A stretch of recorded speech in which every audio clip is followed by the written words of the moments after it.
आज हम लोग फिर से डिस्कस करने जा रहे हैं सेट 3 कॉर्पोरेट लॉ का मॉडल सेट 3 विनोबा यूनिवर्सिटी के बच्चे के लिए जो सेमेस्टर 3 में है। कॉर्पोरेट लॉ बहुत ही इंपॉर्टेंट क्वेश्चन है, इसमें जो पूछा जाएगा, जो प्रीवियस ईयर में पूछा हुआ क्वेश्चन है उसका हम लोग कलेक्शन लेकर आ रहे हैं और सारे इंपॉर्टेंट क्वेश्चन का कलेक्शन आपको मिलेगा।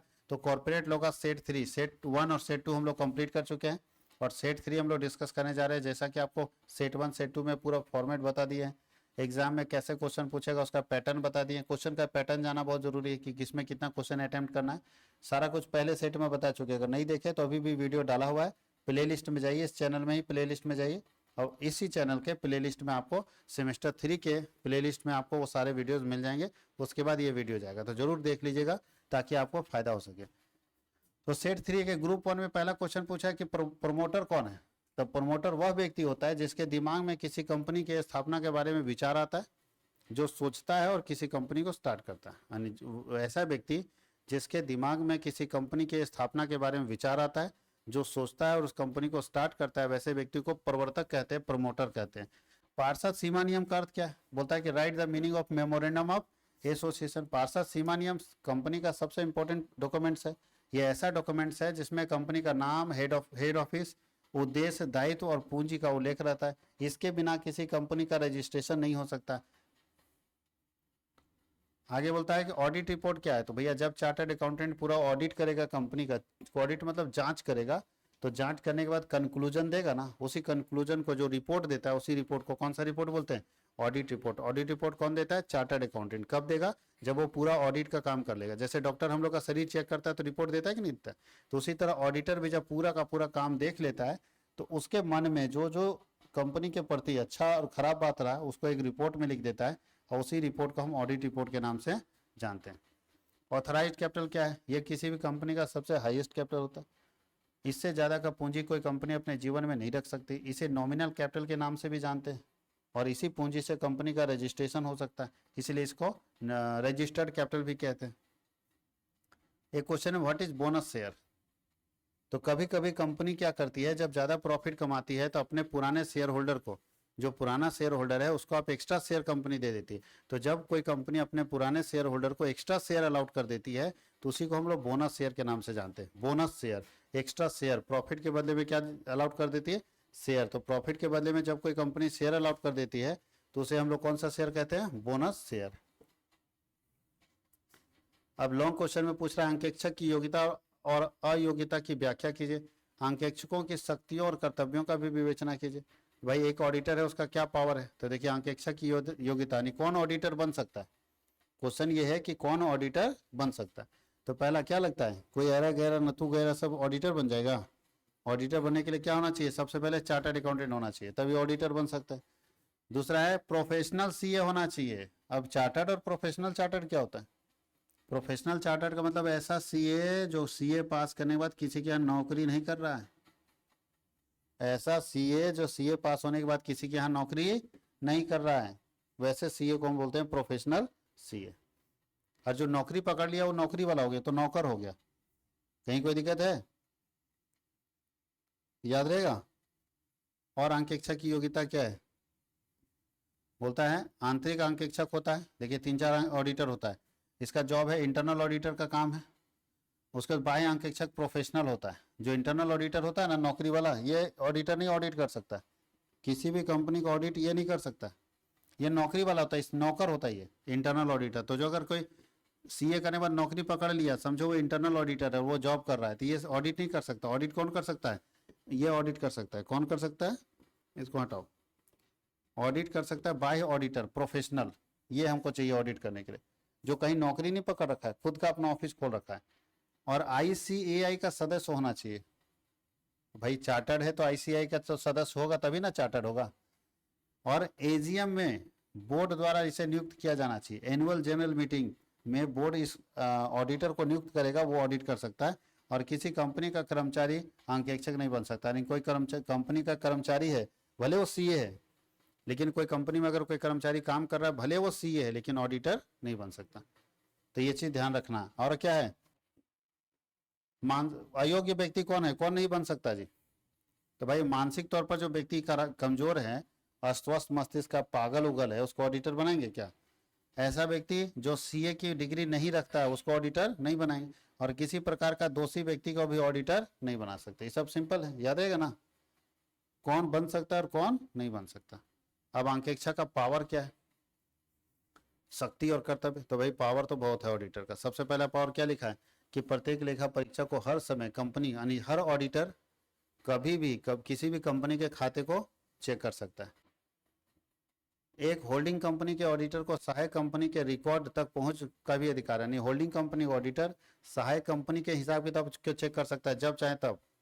एक लेखा परीक्षक को किसी भी सामान्य बैठक की सूचना प्राप्त करने का अधिकार होता है, यानी ऑडिटर को जब भी कंपनी मीटिंग करेगी तो ऑडिटर को भी इंफॉर्मेशन भेजेगी, ऑडिटर भी आएगा उसमें मीटिंग में बैठेगा। लेखा परीक्षक को उन मामलों के संबंध में जानकारी और स्पष्टीकरण का अधिकार प्राप्त है का भी अधिकार है जो उसके कर्तव्यों के प्रदर्शन के लिए आवश्यक है, यानी अगर मेरे लिए मेरे काम के लिए कोई जरूरी चीज है तो उसका जानकारी हमको भी मिलना चाहिए, ताकि हमको जानकारी रहेगा तब ना हम कंपनी को समझाएंगे कि ये गलत बात है सही बात है। अब मेरी जानकारी के बगैर आप कोई काम कर लेते हैं फंस जाएगा तो मैं क्या कर लूंगा। आगे ऐसे लेन देन को जो महज एक बही प्रविष्टि का प्रतिनिधित्व करते हैं कंपनी के हितों के लिए हानिकारक है, यानी ऑडिटर का ये भी राइट है कि वो चेक करेगा कि ऐसा कोई लेन देन है जो कंपनी को डायरेक्टली डैमेज कर रहा है। ऐसी कंपनी के मामले में जो निवेश या बैंकिंग कंपनी नहीं है वह संपत्ति बेचती है या शेयर या डिवेंचर और अन्य प्रतिभूतियों के रूप में उसके खरीद मूल्य से कम कीमत पर होते हैं तो ऐसे में उसकी जानकारी होनी चाहिए। कंपनी अपने द्वारा दिए गए ऋणों और अग्रिमों को जमा के रूप में दिखाती है और यह व्यक्तिगत खर्चों को राजस्व खाते में चार्ज करती है। ये सारा काम है। अगला क्वेश्चन है संचालक मंडल से आप क्या समझते हैं और संचालक मंडल के अधिकारों को वर्णन कीजिए। तो डायरेक्टर कौन है अभी बता चुके।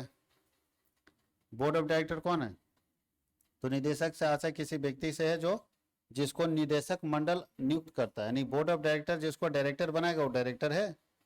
अब बोर्ड ऑफ डायरेक्टर कौन है, तो जो शेयर होल्डर का टीम होता है उसको बोर्ड ऑफ डायरेक्टर बोलते हैं। संचालक मंडल का अधिकार क्या है, डायरेक्टर का क्या अधिकार है बताइए।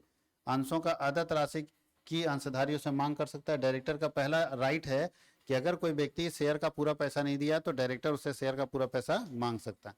दूसरा, डिबेंचर जारी करना हो तो डायरेक्टर जारी कर सकता है। तीसरा, ऋण पत्रों के अतिरिक्त अन्य किसी रूप से अगर लोन लेना हो तो डायरेक्टर ले सकता है। कंपनी के कोषों का विनियोग करना, कंपनी के पास पैसा है उसको कहीं लगाना हो तो डायरेक्टर कर सकता है। ऋण दे सकता है डायरेक्टर। आकस्मिक रिक्त स्थान की पूर्ति कर सकता है। अगर अचानक कोई जगह खाली हो गया, मान लो कोई मर गया तो जगह खाली हो गया तो उसको चाहेगा डायरेक्टर तो उसको भर सकता है। ऐसे अनुबंध कर सकता है कि स्वीकृति दे सकता है जिसमें संचालक, उसके रिश्तेदार या फर्म का हित है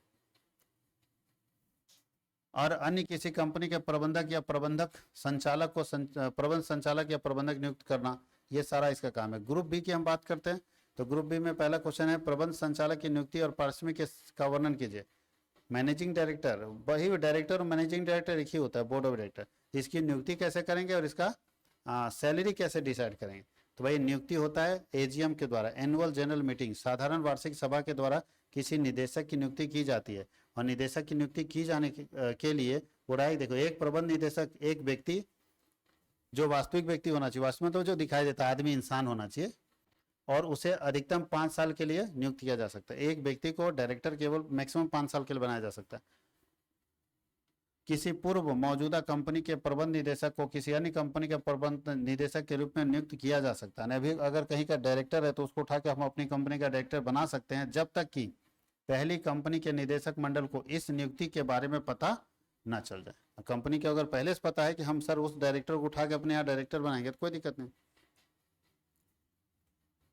निदेशकों की नियुक्ति के लिए शर्त, निदेशक की जब हम नियुक्ति करेंगे तो शर्त क्या है, उसे किसी भी अवधि के लिए कारावास की सजा नहीं होनी चाहिए। अगर वो जेल गया है तो मेरा डायरेक्टर नहीं बन सकता। तो डायरेक्टर बनने का पहला शर्त यह है कि वो जेल नहीं जाना चाहिए। दूसरा क्या है, उसे विदेशी मुद्रा संरक्षण या तस्करी, कोई तस्करी वगैरह के रोकथाम के लिए जेल नहीं होना चाहिए। अगर वो सजा पाया है, मान लो विदेशी मुद्रा में सजा पाया है, तस्करी में सजा पाया, मतलब किसी तरह से दोषी ठहराया गया है, तो वो डायरेक्टर नहीं बन सकता। डायरेक्टर बनने के लिए कम से कम कितना साल पूरा होना चाहिए, 25 और मैक्सिमम 70 के बाद आप नहीं बन सकता। उन्हें एक या अधिक कंपनियों के प्रबंधकीय व्यक्ति होना चाहिए।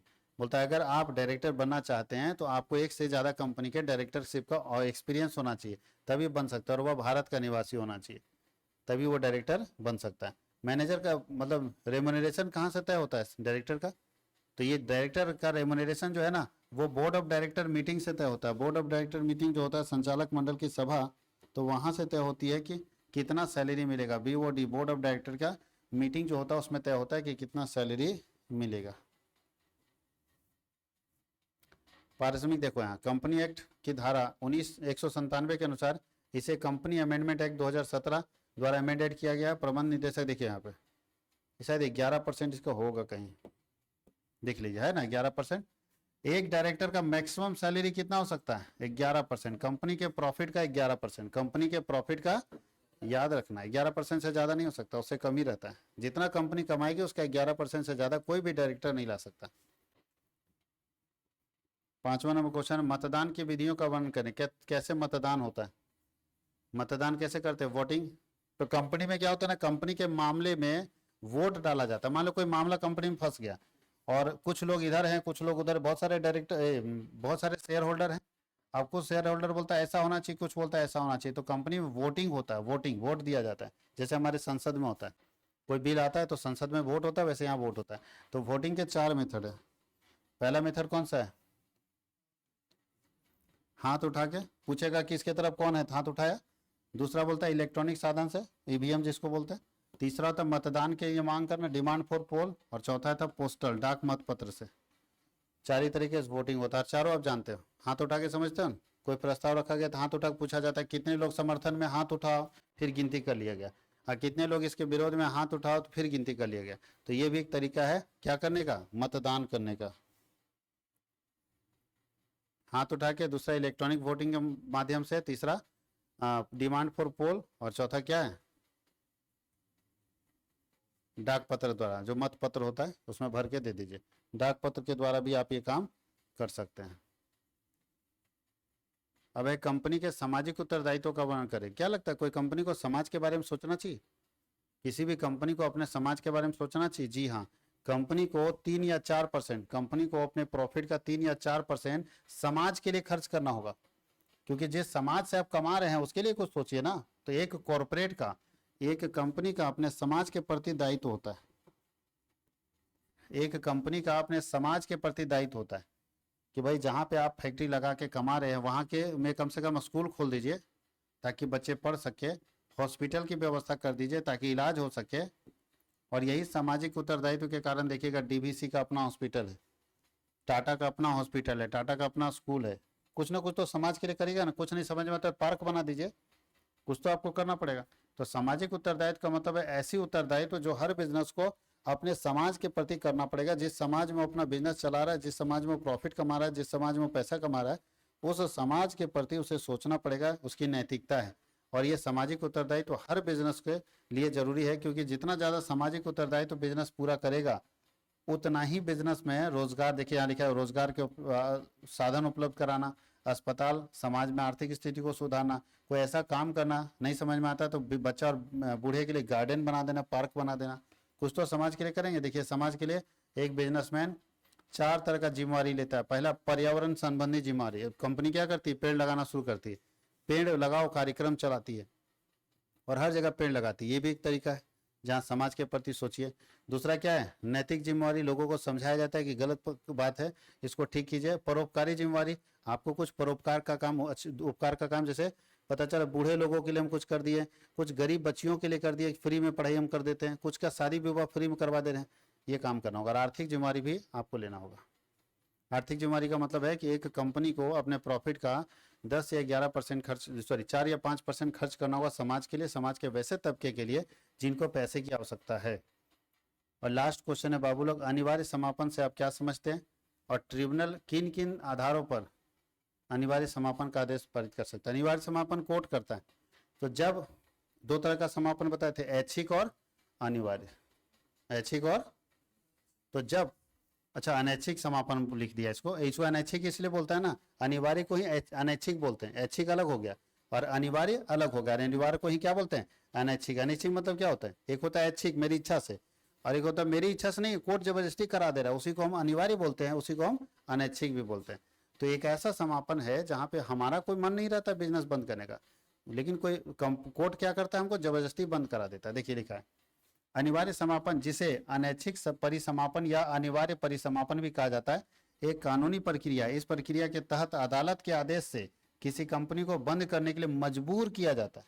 वो अपनी मर्जी से बंद नहीं करता, अपनी मर्जी से बंद करेगा तो उसको क्या बोलते हैं, ऐच्छिक समापन।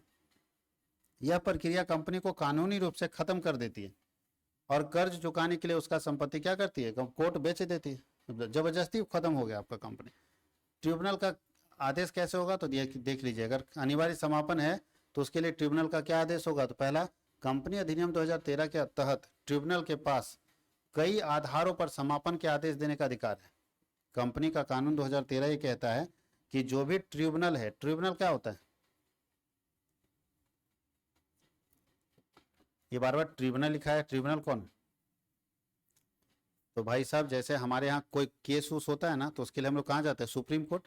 तो कंपनी का केस कहाँ होगा, तो कंपनी का केस करने के लिए भारत ने एक अलग संस्था बनाया जिसका नाम है CLT, company law tribunal. Company law tribunal, आप अगर केस करना चाहते हो सुप्रीम कोर्ट हाई कोर्ट में मत जाओ, सीधा CLT में चले जाओ, कंपनी लॉ ट्रिब्यूनल में, ये आपका फैसला सुनाएगा।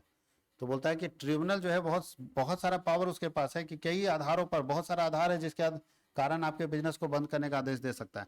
पहला आधार क्या है, अगर आप लोन का भुगतान करने में फेल हो गए तो तैयार रहो बंद होने के लिए। अगर आप उचित और न्याय संगत कारण अगर नहीं है तो बंद होगा। कुप्रबंधन, मिसमैनेजमेंट है तो बंद होगा। कंपनी रजिस्ट्रार के पास अपने वित्तीय विवरण और ऑडिट रिपोर्ट दाखिल करने में चूक, अगर गलती से कंपनी का रजिस्ट्रार ये सब करने में चूक गया तो बंद होगा। कंपनी के सदस्यों की संख्या में कंपनी अधिनियम द्वारा निर्धारित न्यूनतम संख्या में कमी, जैसे पब्लिक कंपनी में कितना सदस्य होना चाहिए, अब आपकी कंपनी में 7 में 2 मर गया, अब कोई नया जोड़ा नहीं, अब 5 ही रह गया, 7 में 2 मरेगा तो कितना हो जाएगा, तो नया जोड़ना चाहिए ना, आप जोड़ ही नहीं पाए, तो आप अपने आप कंपनी बंद हो जाएगा, क्योंकि नियम जो है मिनिमम क्राइटेरिया उसको फुलफिल नहीं कर पा रहे। कंपनी की ओर से कोई गैर कानूनी काम, अगर कोई कंपनी गैर कानूनी काम करती है तो भी बंद होगा। कंपनी अगर धोखाधड़ी करती है तो भी बंद होगा। कंपनी के मामलों का संचालन अगर कपटपूर्ण, फ्रॉड के तरीके से किया गया तो भी बंद होगा। और कंपनी अधिनियम 2013 के अंतर्गत किसी कंपनी को बंद करने का अगर 2 तरीके हैं, कैसे कैसे बंद कर सकते हैं कंपनी, तो स्वैच्छिक अभी तो बता दिए अपनी इच्छा से, और दूसरा कंपलसरी, हम लोग क्या पढ़ रहे थे, कंपलसरी। तो ये हम लोग मॉडल सेट 3 भी कंप्लीट कर लिए कॉर्पोरेट लॉ का, ठीक है। इसके अलावा बाकी जो पेपर है, जैसे बिजनेस स्टैटिस्टिक्स है, GST है, तो सबका मॉडल पेपर बनेगा और सबका मॉडल पेपर आपके सामने आएगा।